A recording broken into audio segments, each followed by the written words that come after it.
before we get going, you in there. So I need you to do something for me. First, get out of full screen. All right. You see down there the subscribe. I want you to click that. All right. Good. And then right next to it, there's a bell. You see the options. You press the bell. Press the bell. Okay. Pick all. You got it? Good. All right. Let's go full screen again.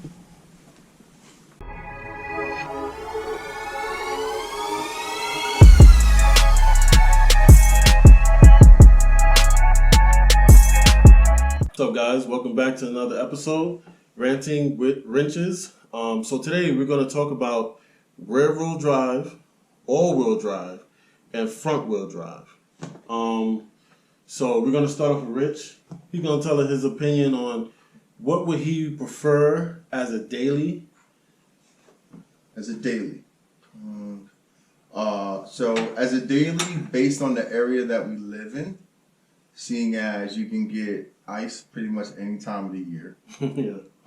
We're currently dealing with snow. And sometimes you have like those nice days where it's just like, oh, nice and sunny, 38 degrees, and then all of a sudden, halfway through the day, you get ice. I would say all-wheel drive would be, in our area, would be the way to go for a daily. Just because you're prepared for any situation, no matter what, you know, especially like I mentioned during winter, we get lots of gravel on the road, you know, so traction is an issue all winter long, even on the clean days. Yeah, that's true. We just had crazy fog the other day where you could barely see what was in front of you. Mm-hmm. So if you take a turn just a little bit too fast, you know, you could be swinging out. Yeah, You know, like driving in the fog is more like memory, you know what I mean? Because we live it's kind of memory, just knowing where your road cues are. But yeah, I would probably just to be ready for everything, rain and all that stuff, you know, snow, ice.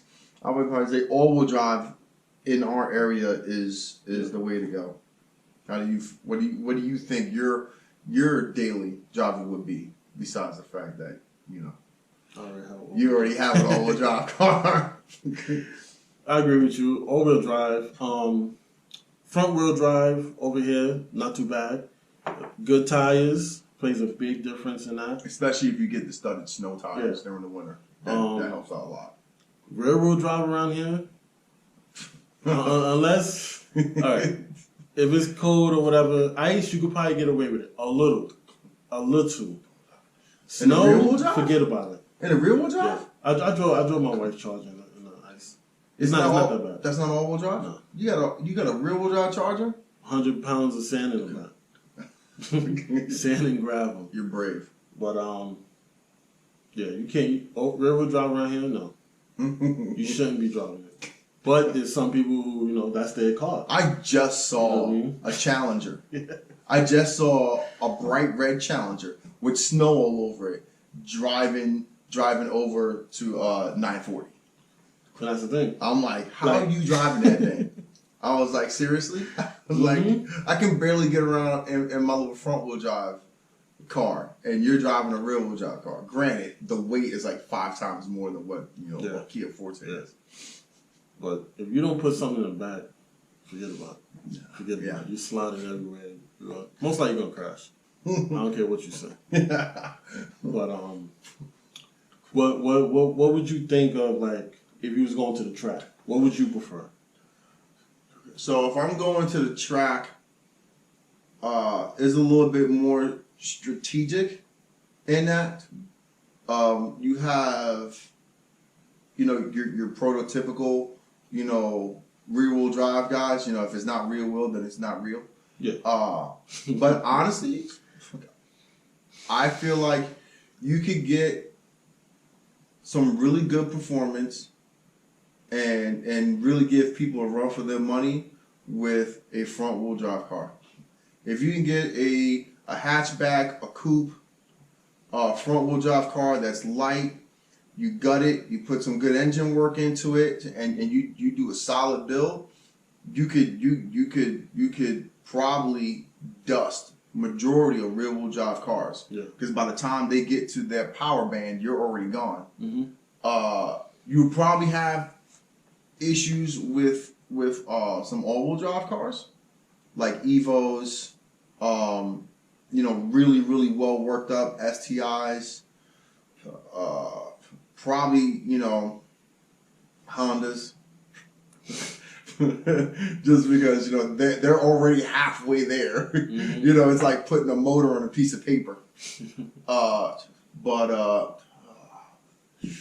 I would even say someone's gonna get on me about this, but even like some of the Zion / Toyotas, like TCs, the IMs, like their hatches, like the IM, which is now known as the Corolla hatch, the Zion TCs that they had, they're a little they're I guess they're like mid range weight, but those things are zippy. You put some power to those things will go. I don't know. I never really seen like a Scion, like I've seen crazy, but I've seen a few Zions worked up, and like they can put some power down, kind of just like really anything else. Yeah. You get the right kit, you get the right work done, you know what you're doing, you can put power down because they're light. They're fun to drive. You can toss them around. They handle really well. You know what I mean? Even with the Corolla hatch / the Zion IMs, those are also really well. Like really good handling cars. You know what I mean? You can throw some decent power at Toyota Motors. You know what I mean? Like, because at the end of the day, you got to remember, it is a Toyota. These are the people that made Supra, right?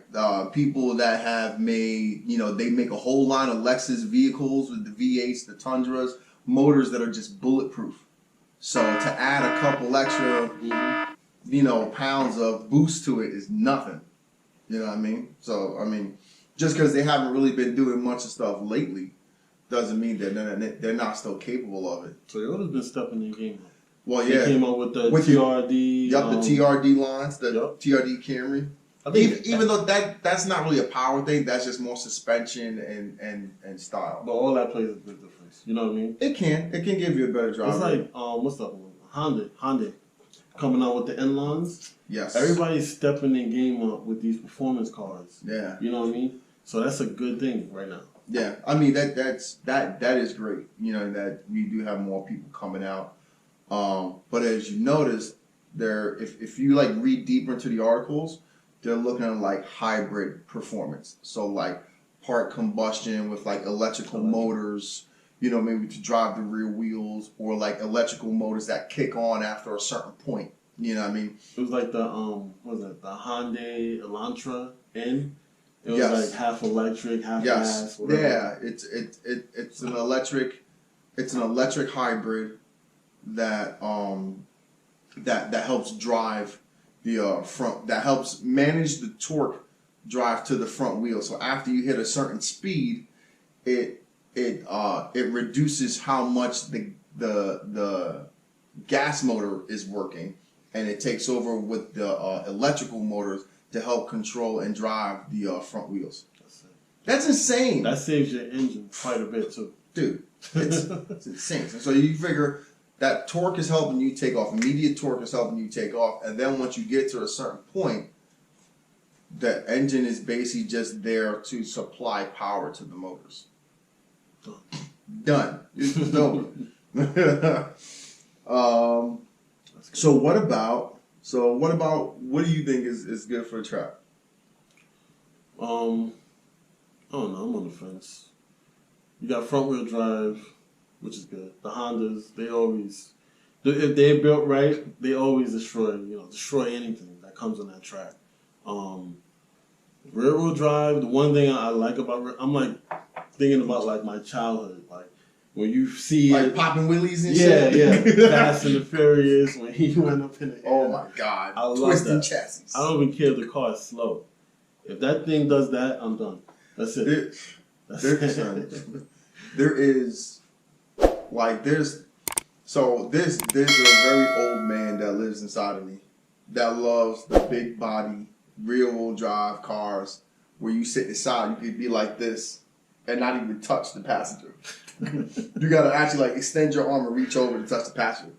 I love those. Like the Lexus LS400 that I had, that had more technology in it than at the time my wife's, I want to say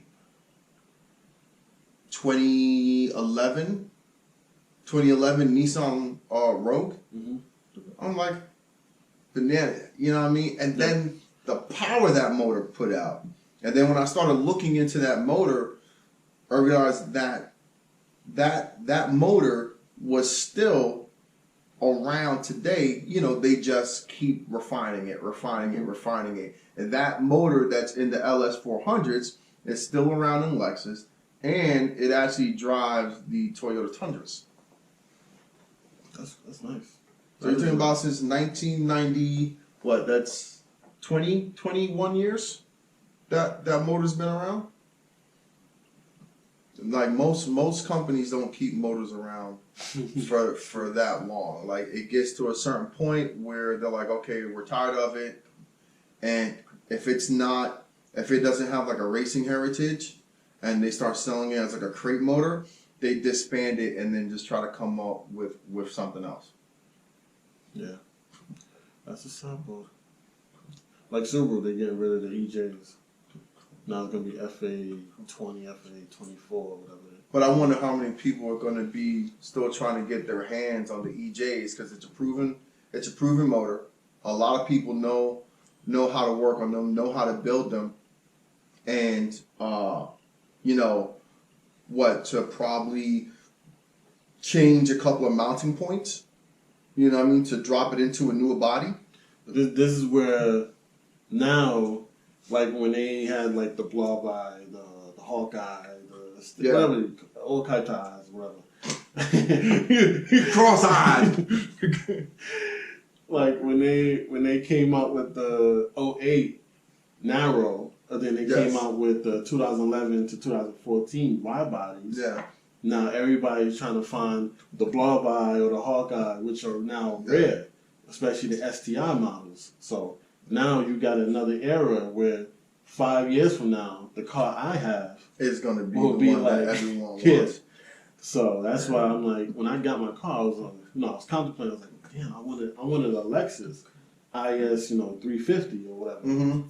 And I was like, damn, should I trade it in or should I keep it? 350? You mean the IS? Was it two? I think it was the 250. No, they got 350. Yeah. 350 and they got an IS 250. I think it's no, the IS 250 and 350. Those were the newer ones, the inline 4 and the V6, which everybody wanted. Yes. But the one before that kind of opened everybody's eyes. No, it was the one that had the super motor in it. IS 200. 200. No. Remember, it was like a small 4-door, probably no bigger than my Jetta, and it had the super motor in it. It had the non-turbo version of the super motor. I think it was like the IS 200 or something like that. We're gonna look it up, but that was people were putting like Altezza light. Like I think it came stock with Altezza lights, or people put Altezza lights on it, whatever. But I remember there was like a bunch of them. Like people were like, oh snap, that's the baby super. But so yeah, I decided just to keep the car, build it. If somebody offered me good money, maybe I won't. So we diverted a little bit. So yeah, track wise, I would always stay with all-wheel drive. All-wheel drive. I don't care. So then your answer for street build. Street build, all-wheel drive. All-wheel drive. All right. You know what I mean? I think for street build, because it can be a garage queen. You can bring it out when it's ideal conditions. You can trailer it and stuff like that. I would definitely go rear-wheel drive. Because I really, really, really just love the way the new Mustangs look. Mm-hmm. Because I don't even know what gen it is, like 6th gen, 7th gen. I don't even fucking know. I don't keep It just looks so mean with that squatted stance and that wide front end.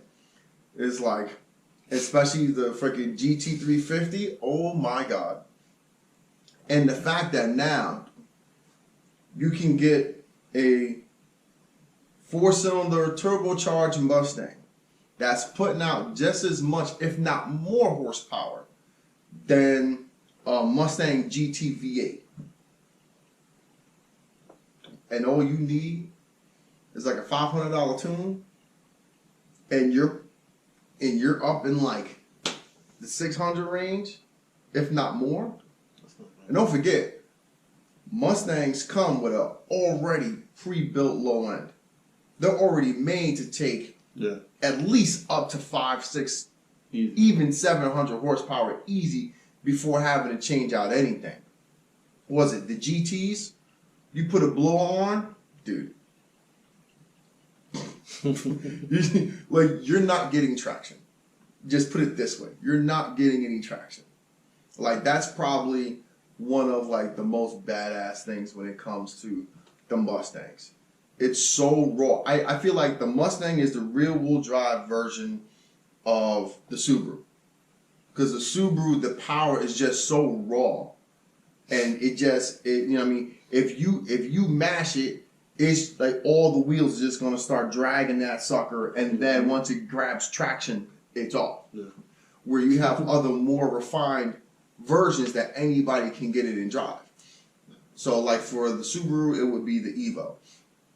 For the Mustang, you look at the Camaro. The Camaro is much more refined. It feels like everybody can drive it. You know what I mean? The Mustang, we've seen the videos. Yeah.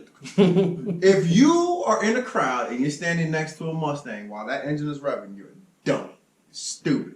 You climb up a pole, get behind the building, because you know the person behind the wheel don't know how to control it. It's like seeing Godzilla. Just standing there pointing, it's Godzilla. And not to mention that, you know, in one of our previous episodes, I mentioned the Godzilla motor. Mm-hmm. And the Megazilla motor. Megazilla. Megazilla. What's dope is that their motors actually last. Unlike, you know, Dodges make good power, but the problem is you wind up getting valve lift, you wind up, you know, messing up springs. You know what I mean? It's like they can make good power, but they're not as reliable as they probably should be. Just look at their trucks. Easy, bud. Let's not go that far. But yeah, you're right. But you're right. All right. So I think that's. Well, you said all-wheel drive all day. Yeah, you know, I'm simple. Come on, I'm simple. All-wheel drive. That's it. I'm done. Just give me what. See, I like variety. That's my problem. I like variety, but that also hurts me because then I can't make up my freaking mind. I'm like, oh yeah, I want this, but you know what? I should probably get one of those too. You know, let me just sprinkle in some of this. All right. But yeah. So this is it for this episode. Don't forget to subscribe to the channel. Hit that bell for notifications. Comment, like, share. And follow us on Instagram, Facebook, and Tumblr. Don't exist. But follow us, all right? And as always, Wrench Daily.